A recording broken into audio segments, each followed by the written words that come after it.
गृह मंत्रालय की प्रेस कॉन्फ्रेंस हो रही है। क्या कह रहे हैं गृह मंत्रालय के अधिकारी, आपको सुनवाते हैं। और जिनका वीजा एक्सपायर हो गया है या होने वाला है, उनके आवेदन देने पर वीजा की अवधि 3 मई 2020 तक निःशुल्क बढ़ाई जाएगी और उन पर किसी तरह की ओवरस्टे पेनल्टी भी नहीं लगाई जाएगी। अगर विदेशी नागरिकों को ओवरस्टे की वजह से एग्जिट परमिट की आवश्यकता है तो वे 3 मई 2020 तक आवेदन दे सकते हैं। ये एग्जिट परमिट भी उन्हें निःशुल्क दिया जाएगा और 17/5/2020 तक का ग्रेस पीरियड भी दिया जाएगा। यह भारत सरकार द्वारा लॉकडाउन की वजह से फंसे हुए सभी विदेशी नागरिकों के लिए एक सद्भावना का संकेत है। जहां तक आवश्यक वस्तुओं और सेवाओं की स्थिति है, वो संतोषजनक है। लोगों की समस्याओं का निदान करने के लिए सभी राज्य सरकारों और केंद्र शासित प्रदेशों ने कंट्रोल रूम और हेल्पलाइंस स्थापित कर दिए हैं। सभी राज्यों ने आपदा प्रबंधन के लिए स्टेट इमरजेंसी ऑपरेशन सेंटर्स और डिस्ट्रिक्ट इमरजेंसी ऑपरेशन सेंटर्स को भी क्रियान्वित किया है। इनकी डिटेल्स भी गृह मंत्रालय की वेबसाइट पर उपलब्ध हैं। श्रम एवं रोजगार मंत्रालय ने भी संपूर्ण देश में मजदूरों के लिए 20 शिकायत केंद्र स्थापित किए हैं। गृह मंत्रालय का कंट्रोल रूम भी 24/7 अपनी सेवाएं प्रदान कर रहा है। हमारी नई टोल फ्री हेल्पलाइंस 1930 और 1944 पर भी लोगों की समस्याओं का निदान किया जा रहा है। इसके अलावा आज देश के 29 राज्यों और केंद्र शासित प्रदेशों में सिंगल इमरजेंसी रिस्पांस नंबर 112 अपनी सेवाएं प्रदान कर रहा है। इस नंबर से कोई भी पीड़ित व्यक्ति पुलिस, अग्निशमन या एम्बुलेंस सेवा के लिए संपर्क कर सकता है। इस सेवा को आप 112 इंडिया मोबाइल ऐप द्वारा भी इस्तेमाल कर सकते हैं। ये आपातकालीन सेवा लोकेशन बेस्ड ट्रैकिंग या जीपीएस की मदद से पीड़ित व्यक्ति की लोकेशन को ट्रैक करते हुए अतिशीघ्र सेवा प्रदान कर सकती है।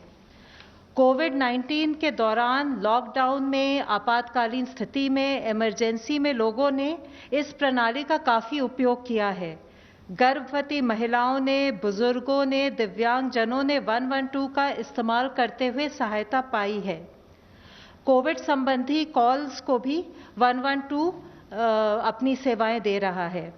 हमारी आशा ये है कि इन सब सेवाओं के द्वारा लॉकडाउन पीरियड में हम आपकी समस्याओं को सुलझा पाएंगे। धन्यवाद। Health ministry. माननीय स्वास्थ्य मंत्री जी ने कल दिल्ली के लेफ्टिनेंट गवर्नर साहब, दिल्ली के स्वास्थ्य मंत्री और दिल्ली में स्थित सभी हॉस्पिटल्स के सुपरिटेंडेंट के साथ एक वीडियो कॉन्फ्रेंस के जरिए बातचीत की, जिसमें उन्होंने हॉस्पिटल से क्रिटिकल नॉन कोविड पेशेंट्स को इक्वल कंपैशन के साथ अटेंड करने के बारे में बताया। उन्होंने कहा कि हॉस्पिटल्स को वॉलंटरी ब्लड डोनर्स को बढ़ावा देते हुए ट्रांसफ्यूजन के लिए सफिशिएंट ब्लड स्टॉक बनाए रखना चाहिए। इसी तरीके से इंडियन रेड क्रॉस सोसाइटी की मदद से किए जाने वाले मोबाइल ब्लड कलेक्शन सर्विसेज का भी उपयोग करना चाहिए। अब तक का डिटेल डेटा अगर हम देखें तो देश में 1992 लोग क्योर हो चुके हैं, जिसके द्वारा अगर हम देखें तो हमारी overall cure percentage is something around 13.85%। कल से टोटल 991 एडिशनल पॉजिटिव केसेस आए हैं, which takes our confirm cases to 14,378 cases. Last 24 hours में 43 न्यू डेथ्स भी रिपोर्ट हुई हैं, taking our total death toll to 480 deaths. आज मैं आप लोगों की दृष्टि में लाना चाहूँगा कि स्टेट लेवल पर, डिस्ट्रिक्ट लेवल पर किए हुए कार्यों के द्वारा हमें अच्छे रिजल्ट्स भी काफ़ी हद तक मिलने लगे हैं, जिसके तहत 23 राज्यों में 47 जिलों में हमने एक पॉजिटिव ट्रेंड नोट किया है, जिसमें कि इससे पहले मैंने बताया कि माहे इन पुडुचेरी, उसके साथ साथ कोडगु इन कर्नाटका में भी पिछले 28 दिनों से एक पॉजिटिव केस नहीं आया है। ये वह डिस्ट्रिक्ट थे जहां पर इससे पहले पॉजिटिव केस आए थे। 23 जिलों में, 23 स्टेट्स में 45 अदर डिस्ट्रिक्ट्स है जहां पर भी पिछले 14 दिनों से कोई भी नया केस रिपोर्ट नहीं हुआ है। इससे पहले जिन जिलों के बारे में मैंने आपको बताया था, उन जिलों के अलावा 22 नए डिस्ट्रिक्ट्स 12 स्टेट्स में ऐसे आए हैं जहां पर कि पिछले 14 दिनों से कोई केस रिपोर्ट नहीं हुआ है। मैं आप लोगों की दृष्टि में लाना चाहूँगा, इन जिलों में है बिहार से लखीसराय, गोपालगंज और भागलपुर, उदयपुर और धौलपुर राजस्थान से, पुलवामा जम्मू कश्मीर में, तोबल इन मणिपुर, चित्रदुर्गा कर्नाटका में, होशियारपुर पंजाब में, रोहतक और चरखी दादरी हरियाणा में, लोहित अरुणाचल प्रदेश में, भरदक पुरी उड़ीसा में, करीमगंज, गोलाघाट, कामरूप रूरल नालबारी और साउथ सलमारा असम से, जलपाईगुड़ी और कलिम्पोंग वेस्ट बंगाल से, विशाखापट्टनम आंध्र प्रदेश से। अगर इसी तरीके से जिला स्थाई पर कंटेनमेंट स्ट्रैटेजी और लॉकडाउन पर हम काम करते रहें तो हमें लगता है कि हमें इसी तरह के पॉजिटिव रिजल्ट्स आते रहेंगे। इससे लिंक्ड ही फैक्ट है कि 3 ऐसे जिले जिसमें पहले 14 दिन तक केस नहीं आए थे, वहाँ पर पॉजिटिव केस भी रिपोर्ट हुए हैं। वह है पटना बिहार में, नादिया वेस्ट बंगाल में और पानीपत इन हरियाणा, जहाँ पर कि कुछ पॉजिटिव केस आए हैं। यह पॉइंट मैं आप लोगों की दृष्टि में इसलिए लाना चाहता हूँ कि यह एक लड़ाई है, यह एक बैटल है जिसमें हमें day to day continued vigil पे रहना पड़ेगा, तभी हम इस लड़ाई से जीत सकते हैं। डेथ का जो डिटेल्स आई थी, अगर हम उसको एनालाइज करें तो हमने देखा है कि हमारे देश में मॉर्टेलिटी करीब 3.3% पाई गई है, जिसमें अगर एज वाइज एनालिसिस करें तो पाते हैं कि 0 to 45 ईयर्स एज ग्रुप में 14.4% ऑफ पीपल वहाँ पर डेथ नोट की गई है, 45 to 60% में 10.3%, 60 to 75 में 33.1% और 75 ईयर्स एंड अबव में 42.2%। तो यानी कि हम देखते हैं कि 75.3% केसेस जो हैं वह 60 प्लस उम्र के लोगों में डेथ नोट की गई है। इसी तरीके से कोमॉर्बिड कंडीशंस के बेसिस पे एनालाइज करें तो हम देखते हैं कि 83% केसेस में कोमॉर्बिडिटीज भी पाई गई हैं। यह मैं आप लोगों की दृष्टि में इसलिए लाना चाहता हूं क्योंकि इससे पता लगता है कि एल्डरली पीपल और पीपल विद कोमॉर्बिडिटीज वह हाई रिस्क केसेस में आते हैं। आज लॉकडाउन और सोशल डिस्टेंसिंग के बारे में जब हम बात करते हैं तो हर आदमी को सोशल डिस्टेंसिंग को फॉलो करना है, क्योंकि उसके घर में अगर कोई बुजुर्ग भी हैं तो उसके द्वारा उनको भी इन्फेक्शन पास होने का खतरा हो सकता है। इसके साथ ही जैसे मैंने आपको बताया कि 14,378 पॉजिटिव केसेस जो आए हैं उसमें से 4,291 लगभग 29.8% केसेस निज़ामुद्दीन मरकज़ क्लस्टर से सिंगल सोर्स से संबंधित पाए गए हैं, जिससे 23 स्टेट्स और यूनियन टेरिटरी से इससे रिलेटेड केसेस पाए गए। मुख्यतः तमिलनाडु, दिल्ली, तेलंगाना, उत्तर प्रदेश और आंध्र प्रदेश जैसी हाई डिजीज बर्डन स्टेट्स में, जो कि top 10 states in terms of case loads हैं, वहाँ पर इस पर्टिकुलर इंसिडेंट से रिलेटेड केसेस पाए गए हैं। तमिलनाडु में 84% केसेस, दिल्ली में 63% केसेस, तेलंगाना में 79% केसेस, यूपी में 59% केसेस और आंध्र प्रदेश में 61% केसेस इस इवेंट से लिंक नोट किए गए हैं। इसके साथ ही मैं आप लोगों की दृष्टि में लाना चाहूँगा कि कुछ कम केसेस रिपोर्ट होने वाले राज्यों में भी इस इवेंट से रिलेटेड केसेस ने कंट्रीब्यूट किया। जैसे कि अरुणाचल प्रदेश में जो एक मामला आया है वह इस इवेंट से रिलेटेड है। असम में 35 केसेस में से 32 केसेस यानी कि 91% केसेस, अंडमान निकोबार में 12 में से 10 केसेस यानी कि 83% केसेस का सेम लिंक पाया गया। इस इवेंट को मैं आप लोगों की दृष्टि में इसलिए लाना चाहता हूं कि सरकार की सलाह के अनुसार लॉकडाउन और सोशल डिस्टेंसिंग अगर कोई एक भी व्यक्ति पालन नहीं करता है, उसके पालन ना करने से देश के लिए कॉन्सिक्वेंसेस होते हैं। हमें सबको मिलकर यह इंश्योर करना है, हमें सबको मिलकर यह प्रयत्न करना है कि हम सोशल डिस्टेंसिंग से संबंधित दिशा निर्देशों का पालन करें, डिजीज मैनेज करने के लिए लॉकडाउन से संबंधित डूज एंड डोंट्स को फॉलो करें। इसके साथ ही टेस्टिंग मेथोडोलॉजी के केयरफुल रिव्यू करने के बाद आईसीएमआर ने नेशनल टेस्ट टास्क फोर्स की एडवाइस के तहत एक नया दिशा निर्देश जारी किया है, जिसको मैं आप लोगों की दृष्टि में लाना चाहूँगा। इसके द्वारा उन्होंने बताया है कि मुख्यतः जैसे आप लोग इस प्रेजेंटेशन के थ्रू देख सकते हैं कि real time PCR test is actually the gold standard frontline test for कोविड-19।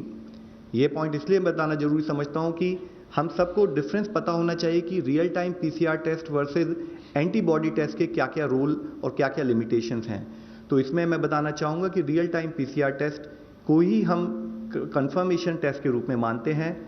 जो रैपिड एंटीबॉडी टेस्ट है वह इस टेस्ट को रिप्लेस नहीं करता, और रैपिड एंटीबॉडी टेस्ट का प्राइमरी पर्पस है कि वो prevalence of disease in a particular area के बारे में दर्शाता है। और इसकी यूटिलिटी, जैसे कि इससे पहले भी अवगत किया गया है कि एंटीबॉडीज बनने में करीब मिनिमम 7 दिन लग सकते हैं बॉडी में, तो इसकी यूटिलिटी अगर कोई आदमी इन्फेक्टेड है तो 7 दिन के बाद ही उसके सिम्टम्स आ सकते हैं, तो उसके बाद ही इसकी कोई हमें क्लैरिटी या कोई आउटपुट मिलता है। साथ ही रैपिड डायग्नोस्टिक टेस्ट का पर्पस कंफर्मेटरी टेस्ट रूप में ना होते हुए एपिडेमियोलॉजिकल स्टडीज और सर्वेलेंस पर्पसेस के लिए किया जाता है। इस रैपिड एंटीबॉडी टेस्ट को भी जब किया जाए तो प्रॉपर मेडिकल सुपरविजन के तहत किया जाए, और साथ ही हमने ये बताया कि इस रैपिड एंटीबॉडी टेस्ट को हॉटस्पॉट में यूज़ करना है। इन केस किसी डिस्ट्रिक्ट, किसी स्टेट में अगर कोई एरिया हॉटस्पॉट के रूप में डिक्लेयर भी नहीं हुआ है, तो हम लोगों ने एडवाइस दी है कि वहाँ पर भी रैपिड डायग्नोस्टिक टेस्ट या तो हॉटस्पॉट का जो इमर्ज हो रहा है उसके एनालिसिस के लिए यूज़ किया जाए, या as a surveillance tool use किया जाए एपिडेमियोलॉजिकल पर्पसेस के लिए, ताकि आइडेंटिफाई किया जाए उन एरिया में जहाँ केसेस नहीं आए हैं। इसके साथ ही एक बहुत मुख्य इशू यह है कि रैपिड डायग्नोस्टिक टेस्ट वो सर्वेलेंस पर्पस से और एपिडेमियोलॉजिकल पर्पस से जो डेटा हमारे सामने प्रस्तुत करता है, उसके तहत अगर हमारे को कोई पॉजिटिव केस मिले तो उससे रिलेटेड हमें कॉन्टैक्ट ट्रेसिंग और फॉलोअप के लिए ज़रूरी है कि वह टेस्ट की डिटेल भी ऑनलाइन पद्धति से स्टेट लेवल पर, डिस्ट्रिक्ट लेवल पर और साथ ही नेशनल लेवल पर पहुँचे, जिसके तहत हमने आदेश ये दिए हैं कि जो भी रैपिड डायग्नोस्टिक टेस्ट करें वह भी covid19cc.nic.in/ICMR इस पोर्टल पर अपने आप को रजिस्टर करके उसके बाद ही इन टेस्ट का इस्तेमाल करें, ताकि इसके द्वारा मिली हुई इंफॉर्मेशन को हम इस्तेमाल कर सकें। साथ ही देश की टेस्टिंग स्ट्रैटेजी में आप लोगों की दृष्टि में लाना चाहूँगा। इसमें जो बताया गया है कि चाहे वो पीसीआर टेस्ट हो, चाहे वो point of care rapid diagnostic test हो, इनको किस किस लोगों के ऊपर करना है। इसमें मुख्यतः सिम्टोमेटिक इंडिविजुअल्स जिनकी कोई ट्रैवल हिस्ट्री हो, एसिम्टोमेटिक कॉन्टैक्ट्स जो कोई लैब कंफर्म केस के सिम्टोमेटिक कॉन्टैक्ट्स हो उनका टेस्ट होना चाहिए। इसी तरह कोई हेल्थ केयर वर्कर जो सिम्टोमेटिक हो उसका टेस्ट होना चाहिए। साथ ही कोई सीवियर एक्यूट रेस्पिरेटरी इलनेस से अगर कोई पेशेंट हो जो किसी फैसिलिटी में जाता है, उसको अगर कोई फीवर, कफ या शॉर्टनेस ऑफ ब्रेथ हो उसकी टेस्टिंग होनी चाहिए।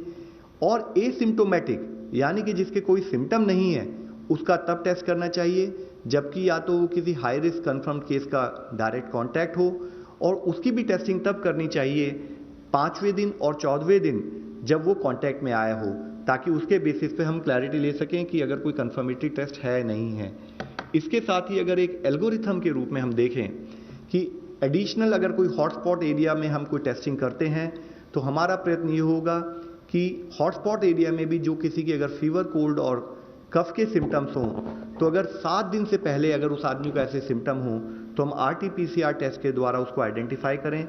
अगर पॉजिटिव है तो उसे कंफर्म केस मानकर एक्शन प्लान के तहत कार्य करें, नेगेटिव है तो भी उसे ससेप्टेबल मान के हम उसको मॉनिटर करें।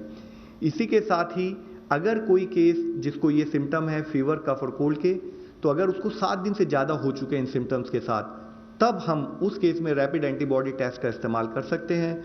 और अगर वो पॉजिटिव आए तो उसको क्वारंटाइन रखें और साथ में उससे रिलेटेड कॉन्टैक्ट ट्रेसिंग का कार्य शुरू करें।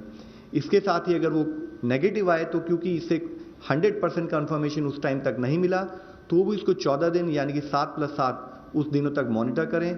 और अगर कोई क्लिनिकल सस्पिशन हो, क्लिनिशियन के लेवल पर एनालिसिस करके ज़रूरत पड़े तो PCR टेस्ट भी करें।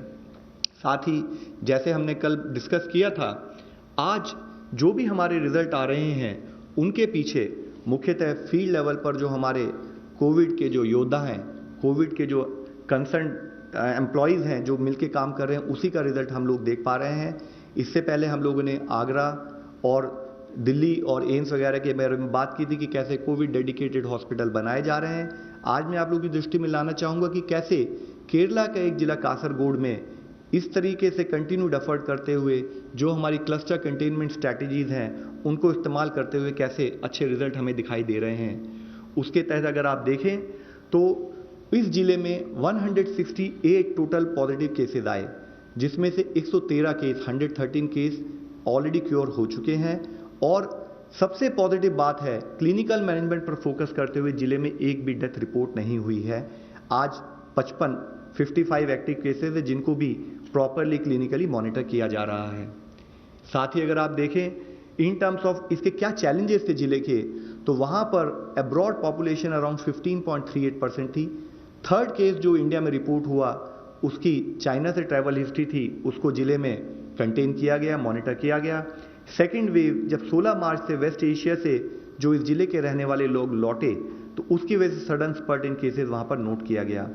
काफ़ी चैलेंजेस थे। चैलेंजेस के रूप में देखें तो एक बॉर्डर डिस्ट्रिक्ट था, स्टेट कैपिटल से दूर था, जोग्राफिकली डिस्टेंट था मेजर टाउन से। साथ में इतने सारे लोग एन मास जब लौटे विदेशों से जो एक्सपैट्रिएट, तो वो किसी एयरपोर्ट पर आए, किसी एयरपोर्ट से डिफरेंट मेथोडोलॉजी से ट्रैवल करके रेल से रोड से वो जिले में पहुंचे, तो उससे संबंधित कॉन्टैक्ट ट्रेसिंग उन सब केसेस में एक बहुत बड़ा चैलेंज भी था। इसके साथ ही अगर हम देखें कि क्या स्ट्रैटेजिक अप्रोच जिले ने ली, तो सबसे पहले स्टेट गवर्नमेंट की तरफ से एक सीनियर ऑफिसर को वहां पर स्पेशल ऑफिसर के रूप में अपॉइंट किया गया, ताकि वो जिला एडमिनिस्ट्रेशन के साथ जिले के जितने भी विभिन्न अंग हैं उनको कोऑर्डिनेट करके उनके साथ काम कर सके। उन्होंने लैब के ऊपर फोकस किया, उन्होंने हॉस्पिटल बनाने पर फोकस किया, और उसके रूप में देखें तो जैसे कि हमारा क्लस्टर कंटेनमेंट स्ट्रैटेजी है, तो उन्होंने उससे संबंधित इंसिडेंट कमांडर्स बनाए, होम क्वारंटाइन किया उन लोगों को जिनकी ट्रैवल हिस्ट्री थी। साथ ही एक सोशल डिस्टेंसिंग के ऊपर एक आईसी कैंपेन जिले में लॉन्च की गई, जिसको ब्रेक द चेन नाम दिया गया। सारे जितने भी हमारे क्लस्टर के रेड कलर में जो हमने कंटेनमेंट जोन बनाई उनको आइडेंटिफाई किया गया। ड्रोन का इस्तेमाल किया गया टेक्नोलॉजी के रूप में, 7 ड्रोन को एम्प्लॉय करके सर्वेलेंस के लिए यूज़ किया गया। और जितने भी होम क्वारंटाइन के केसेस थे उनको जियो स्पेशल मेथोडोलॉजी की तरह से ट्रैक कर दिया गया, ताकि लोग होम क्वारंटाइन को फॉलो कर रहे हैं नहीं कर रहे हैं। इन सब चीज़ों को करते हुए इसेंशियल कमोडिटीज़ की किसी भी तरह से कमी ना हो, उसके ऊपर भी जिला लेवल पर फोकस किया गया। इसके साथ ही अगर आप देखें तो जितने हमारे पॉजिटिव केसेस आए उससे संबंधित 17,373 जो प्राइमरी और सेकेंडरी कॉन्टैक्ट है उनको ट्रेस किया गया, उनको क्वारंटाइन किया गया। डेली सैंपल्स पर फोकस किया गया, टेस्टिंग लैब स्टार्ट की गई, कोविड केयर सेंटर बनाए गए जिसमें 709 बेड थे, और साथ ही जितने भी प्राइमरी, सेकेंडरी और हाई रिस्क कॉन्टैक्ट थे उनको आइसोलेशन सेंटर्स में ले जाकर उनको प्रॉपर्ली मॉनिटर किया गया। एक हॉस्पिटल को, 200 बेड के हॉस्पिटल को वहाँ पर हमने ऑपरेशनलाइज किया 4 दिन के अंदर, और एक आईसीयू फैसिलिटी भी बनाई। और साथ में हाउस होल्ड सर्वे के लिए जो हमारे फ्रंट लाइन हेल्थ वर्कर्स हैं, आशाद हैं और हेल्थ इंस्पेक्टर्स हैं, उनके द्वारा हाउस टू हाउस सर्वे किया गया। एक केयर फॉर कासरगोड इनिशिएटिव के नाम पर सोशल वेलफेयर रिलेटेड एक्टिविटीज़, उसमें कोई दिक्कत ना हो उसके ऊपर भी कार्य किया गया। फ्री फूड किट्स प्रोवाइड की गई पुअर और माइग्रेंट वर्कर्स को। ब्लैक मार्केटिंग, होर्डिंग और प्राइस राइज को मॉनिटर किया गया। साथ में शेल्टर होम और कम्युनिटी किचन्स के द्वारा वहाँ पर इंश्योर किया गया जो पुअर और डेस्टिट्यूट हैं उनको किसी तरह की परेशानी का सामना ना करना पड़े। इसके साथ ही हेल्थ चेकअप किया गया जितने भी माइग्रेंट और डेस्टिट्यूट से ऑल्टरनेट डे, ताकि उनकी हेल्थ को भी मॉनिटर किया जा सके। जो मेजर एफर्ट रहा वह यह रहा कि जो भी प्राइमरी, सेकेंडरी कॉन्टैक्ट्स हैं या हाई रिस्क केसेस हैं, जैसे कि 60 साल एंड अबव, उनको स्ट्रेट अवे क्वारंटाइन करके आइसोलेशन सेंटर्स में ले जाया गया, ताकि उनको इफेक्टिव मॉनिटर किया जा सके। 100% हाउस होल्ड सर्वे किए गए ताकि समटाइम्स मॉनिटर किए जा सकें। इसेंशियल कमोडिटीज़ एक बहुत मेजर इंटरवेंशन रहा, और साथ में इफेक्टिव अवेयरनेस कैंपेन जो भी कार्य किया गया वह कम्युनिटी को मिलाकर, कम्युनिटी को जोड़कर किया गया।